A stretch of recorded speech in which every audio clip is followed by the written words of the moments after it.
दुनिया जो हम अपनी आंखों से देखते हैं, जहां हम सांस लेते हैं, खाते पीते हैं, वो असल में जिंदगी का सिर्फ पहला लेवल है। अब एक बहुत मशहूर आलिम सईद नूरसी रहमतुल्लाह अलैह ने अपनी किताब शुआला में जिंदगी के 5 लेवल्स का जिक्र किया है। ये उनकी तफसीर और इज्तिहाद है, डायरेक्ट हदीस नहीं, लेकिन बहुत लोगों को पसंद आती है। उनके मुताबिक तीसरा लेवल ऐसा है जहाँ कुछ खास अंबिया जिस्म रूह के साथ जिंदा है, वक्त और जगह की पाबंदी से आजाद। आज हम बात करेंगे 4 ऐसे ही नबी की। उससे पहले चैनल को सब्सक्राइब और वीडियो को लाइक करना ना भूलें, ताकि आगे के ये हैरत अंगेज हकायक जो शायद आप पहली बार सुन रहे हो और लोगों से मिस न हो जाए। तो अगर आप तैयार हैं तो एक गहरी सांस लीजिए और शुरू करते हैं ये राज भरा सफर। अब शुरुआत करते हैं उन पहले नबी से जो अब भी जिंदा है, इदरीस अलैहिस्सलाम। बाइबल और तौरात में जिन्हें इनोक कहते हैं। नबी इदरीस अलैहिस्सलाम हजरत आदम अलैहिस्सलाम की 5वीं नस्ल थे। उन्होंने बहुत खास राज हासिल किए, सितारों और एस्ट्रोनॉमी का इल्म सीखा, फरिश्तों से दोस्ती की और इजराइल अलैहिस्सलाम से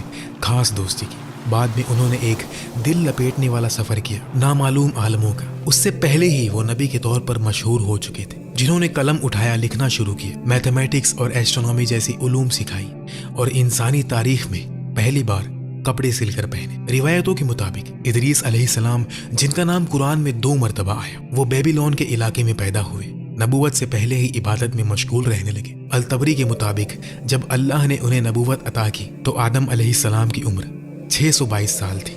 वो काबिल की औलाद के पास भेजे गए, उन्हें हक की दावत दी, अल्लाह की इताअत और शैतान से बचने को कहा, लेकिन ज्यादातर लोगों ने नहीं माना।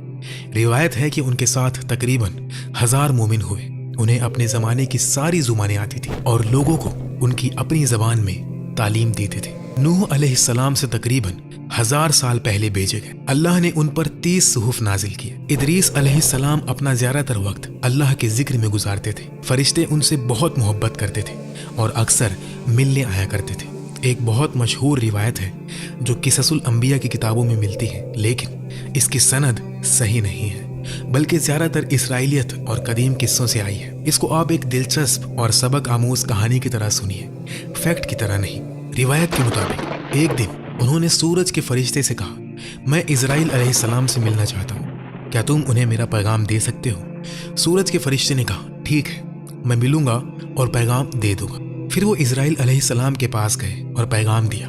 इजराइल अलैहिस्सलाम ने अल्लाह से इजाजत ली और इंसानी सूरत में इदरीस अलैहिस्सलाम के पास आए जब वो इबादत में मशगूल थे। इस्राइल अलैहिस्सलाम ने सलाम किया और कहा, ऐ अल्लाह के नबी, क्या मैं आपका साथी बन सकता हूँ? इदरीस अलैहिस्सलाम को नहीं पता था कि ये फरिश्ते हैं। वो समझे कि कोई आम इंसान है। उन्होंने कहा, मैंने ये 4 दिन सिर्फ इबादत के लिए मुकर्रर किए हैं, लोगों को छोड़कर आया हूँ, किसी ने नहीं देखा कि मैं कहाँ गया, तुम मुझे कैसे मिले? इस्राइल अलैहिस्सलाम ने कहा, ऐ अल्लाह के नबी, मैं भी अल्लाह का बंदा हूँ, आपसे मिलना और इबादत में शामिल होना चाहता था, इजाज़त दीजिए। इदरीस अलैहिस्सलाम ने कहा, तुम मेरी सोहबत बर्दाश्त नहीं कर पाओगे। मैं बहुत कम खाता पीता हूँ, बहुत कम सोता हूँ, हमेशा इबादत करता रहता हूँ। इस्राइल अलैहिस्सलाम ने कहा, उम्मीद है अल्लाह ताला ताकत देंगे, इंशाअल्लाह मैं बर्दाश्त कर लूँगा। इदरीस अलैहिस्सलाम ने कबूल किया और दोनों साथ सफ़र पर निकल गए। एक दिन जिक्र, इबादत, शुक्र और रोज़े का गुजरा। शाम को रास्ते में एक चौबन दिखा। इस्राइल अलैहिस्सलाम ने कहा, ऐ अल्लाह के नबी, हम सफ़र पर हैं, रात कहाँ गुजारेंगे? पता नहीं, शायद खाना ना मिले। यहाँ चौबन है, इससे दूध खरीद लें, रात को रोज़ा इफ्तार कर लेंगे। इस्राइल अलैहिस्सलाम इदरीस अलैहिस्सलाम को आजमाना चाहते थे, क्योंकि फरिश्तों को खाने पीने की ज़रूरत नहीं होती। इदरीस अलैहिस्सलाम ये सुनकर गुस्सा हो गए और कहा, दोबारा ऐसी बात मत कहना, अल्लाह जहाँ भी हम होंगे वहाँ रिस्क भेज देगा। क्या अल्लाह नहीं जानता हम कहाँ रहेंगे? इस्राइल अलैहिस्सलाम ने अस्तगफिरुल्लाह कहा और आगे बढ़ गए। रात हुई, एक जगह रुक गए, नमाज पढ़ी और अल्लाह ने दस्तरख्वान भेज दिया। इदरीस अलैहिस्सलाम ने कहा, आओ खाओ। इस्राइल अलैहिस्सलाम ने कहा, अल्लाह की कसम जिसने आपको नबूवत दी, मुझे खाने की बिल्कुल ख्वाहिश नहीं। इदरीस अलैहिस्सलाम ने थोड़ा सा खाया, लेकिन शक होने लगा, क्योंकि पहले इस्राइल अलैहिस्सलाम दूध मांग रहे थे, अब खाना नहीं खा रहे। फिर रात भर नमाज में लगे रहे। इदरीस अलैहिस्सलाम थक गए, नींद भी आने लगी, लेकिन देखा तो ये शख्स बिल्कुल थका नहीं, नींद भी नहीं, भूख भी नहीं। इदरीस अलैहिस्सलाम हैरान हुए, क्योंकि फरिश्तों के लिए ऐसी इबादत आसान होती है। कुछ फरिश्ते तो दुनिया बनने से पहले से कियाम में हैं और अब तक रुकू भी नहीं किया। इदरीस अलैहिस्सलाम ने हैरत से कहा, मुझे नहीं पता था ज़मीन पर मुझसे ज़्यादा इबादत करने वाला भी कोई है। अब मेरी इबादत मुझे छोटी लग रही है। अगला दिन आया। शाम को एक बाग से गुजरे। پھر اسرائیل علیہ السلام نے کہا اے اللہ کے نبی رات کہاں گزرے گی پتہ نہیں، کیا کچھ انگور لے لیں؟ ادریس علیہ السلام پھر غصہ ہوئے اور کہا میں نے نہیں کہا تھا اللہ رزق بھیج دیتا ہے؟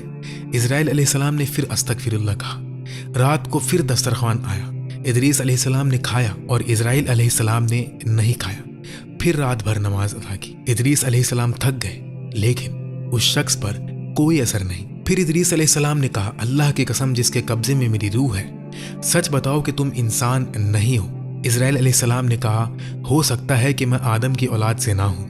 ادریس نے پوچھا پھر تم کون ہو؟ اسرائیل علیہ السلام نے کہا میں موت کا فرشتہ اسرائیل ہوں۔ ادریس علیہ السلام حیران رہ گئے اور پوچھا کیا میری روح قبض کرنے آئے ہو؟ کیا میری موت کا وقت آ گیا ہے؟ اسرائیل علیہ السلام نے کہا اگر حکم ہوتا تو قبض کر لیتا، لیکن میں آپ سے اللہ کے لیے محبت کرتا ہوں، اجازت لے کر ساتھی اور دوست بن کر آیا ہوں۔ ادریس علیہ السلام نے پوچھا تم 3 دن سے میرے ساتھ ہو، کیا کوئی مخلوق نہیں مری؟ اسرائیل علیہ السلام نے کہا اے اللہ کے نبی 3 دن میں کتنی روحیں قبض کی ہیں؟ جب سے آپ نے مجھے دیکھا ہر جگہ حکم کے مطابق روح قبض کر لی ہے۔ ادریس علیہ السلام نے پوچھا یہ سب کیسے ہوتا ہے؟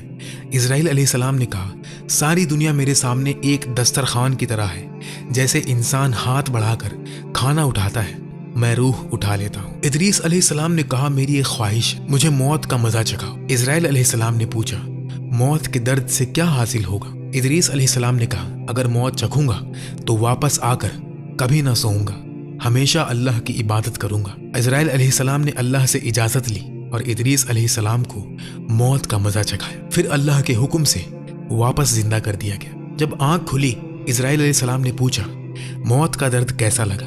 ادریس علیہ السلام نے کہا جو پڑھا تھا اس سے بالکل الگ، بہت خوفناک ہے، جیسے زندہ بھیڑ کی کھال اتاری جائے۔ پھر ادریس علیہ السلام نے کہا ایک اور خواہش ہے، مجھے جہنم دکھا۔ اسرائیل علیہ السلام نے کہا ٹھیک ہے لیکن پہلے اللہ سے اجازت لینی پڑے گی، اور کہا جہنم دیکھ کر کیا کرو گے؟ ادریس علیہ السلام نے کہا دیکھوں گا تو عبادت اور بڑھ جائے گی۔ اجازت ملی تو جہنم لے گئے۔ جہنم کے دروگا ڈر گئے، دروازہ سوئی کی نوک جتنا کھولا اور اتنے میں ہی آوازیں، گرمی، چیخیں، آگ سے ادریس علیہ السلام بے ہوش ہو گئے۔ ہوش آیا تو کہا یہ تو سوچ سے بھی زیادہ خوفناک ہے۔ پھر ادریس علیہ السلام نے کہا ایک اور خواہش ہے، مجھے جنت دکھاؤ۔ اسرائیل علیہ السلام نے کہا اللہ سے اجازت لوں گا، لیکن آپ تو ویسے بھی جنتی ہیں، قیامت کے دن آئیں گے ہی، ابھی کیا ضرورت ہے؟ ادریس علیہ السلام نے کہا اسی لیے دکھاؤ کہ شوق اور عبادت اور بڑھے۔ جنت کے دروازے پر پہنچے تو رضوان علیہ السلام اور دوسرے فرشتوں کو سلام کیا۔ فرشتوں نے پوچھا کون ہے؟ اسرائیل علیہ السلام نے کہا میں اسرائیل موت کا فرشتہ۔ سب ڈر گئے، کیا ہمارے بارے میں حکم آیا؟ اسرائیل علیہ السلام نے کہا نہیں، اللہ کے نبی ادریس علیہ السلام آئے ہیں، جنت دیکھنا چاہتے ہیں، اجازت ہے، دروازہ کھولو۔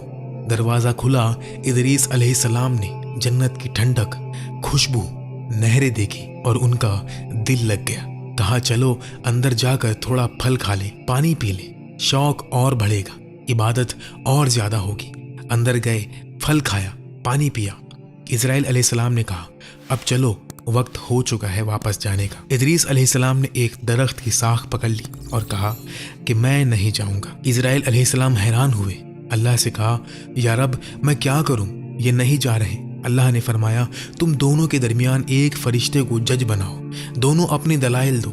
اسرائیل علیہ السلام نے ادریس علیہ السلام سے پوچھا آپ کی دلیل کیا ہے؟ ادریس علیہ السلام نے کہا ہر روح کو موت کا مزہ چکھنا ہے، میں چکھ چکا۔ جنت والے کہتے ہیں ہم دوبارہ نہیں مریں گے، ایک ہی موت ہے اور میں مر چکا۔ کوئی آیت ہے کہ اللہ اپنے بندے کو 2 بار مارتا ہے؟ اسرائیل علیہ السلام نے کہا نہیں۔ ادریس علیہ السلام نے کہا اللہ فرماتا ہے تم سب جہنم کے پاس سے گزرو گے، میں گزر چکا، اور فرماتا ہے جنت والوں کو کبھی نہیں نکالا جائے گا اور میں داخل ہو چکا، اب نکلنا نہیں، یہ اللہ کا فیصلہ ہے۔ اسرائیل علیہ السلام نے اللہ سے پوچھا یا رب اب کیا جواب دوں؟ اللہ نے فرمایا میرا بندہ ادریس علیہ السلام تمہیں ہرا گیا، میری عزت اور جلال کی قسم میں اپنے قدیم علم سے جانتا تھا کہ ان کی موت اسی وقت ہوگی اور جنت میں اسی وقت داخل ہوں گے اور کبھی نہیں نکلیں گے۔ اے اسرائیل چھوڑ دو، میرا بندہ ادریس علیہ السلام میرے حکم سے جنت میں داخل ہوا اور میرے حکم سے ہمیشہ رہے گا۔ اس طرح ادریس علیہ السلام جنت میں آ گئے۔ قرآن میں سورہ مریم کی آیت نمبر 56 اور 57 میں ان کا ذکر ہے۔